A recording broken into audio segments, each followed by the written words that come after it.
কেতিয়াবা আপোনালোকে যদি কেতিয়াবা মোৰ ভুল দেখিছে আপোনালোকে মোক ক'ব, মই আপোনালোকৰ পৰামৰ্শ গ্ৰহণ কৰিবলৈ যিমান পাৰোঁ চেষ্টা কৰিম। আকৌ কৈছোঁ, আজি হয়তো ক'বলগীয়া সময় নহ'ব, মোৰ অলপ পিছত কেবিনেট আছে, মই গুৱাহাটীলৈ যাম। আপোনালোকক অনুৰোধ কৰিছোঁ, সৰু সৰু কামৰ কথা ক'ব নালাগে। আপোনালোকৰ মন মগজুত যদি ডাঙৰ কাম কৰিবলগীয়া আছে বুলি ভাবে, যেনেকৈ মই ক'লো এখন ষ্টেডিয়াম তুমি এখনে হ'ব, তাতকৈ দুখন কৰিলা।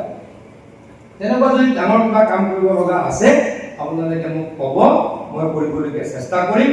আৰু এইখিনিয়ে মূল আৰু ক'বলগীয়াটো বহুত আছে, কিন্তু মূল এইখিনিয়ে জাগীৰোড সমষ্টিত যোৱা 10 বছৰ আমি কৰা কাম আৰু কৰিবলগীয়া প্ৰয়াস কৰিম। আপোনালোকৰ আশীৰ্বাদ বিচাৰিছোঁ, সকলোকে ধন্যবাদ জ্ঞাপন কৰিছোঁ।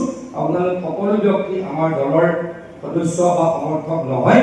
আপোনালোকৰ স্বাধীন মন আছে, স্বাধীন যেতিয়া আপোনালোকৰ বৃত্তি আছে, তথাপিতো আপোনালোকক আমি মাতিছিলোঁ, আপোনালোক আহি উপস্থিত হ'ল, ধন্যবাদ জ্ঞাপন কৰিছোঁ।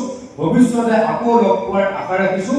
মোক পৰামৰ্শ দিব, আমাক পৰামৰ্শ দিব, আপোনালোকৰ পৰামৰ্শ মতে জাগীৰোডক আগুৱাই লৈ যাবলৈ প্ৰয়াস কৰিম বুলি কথা দি মোৰ বক্তব্য সামৰিছোঁ। ধন্যবাদ, নমস্কাৰ।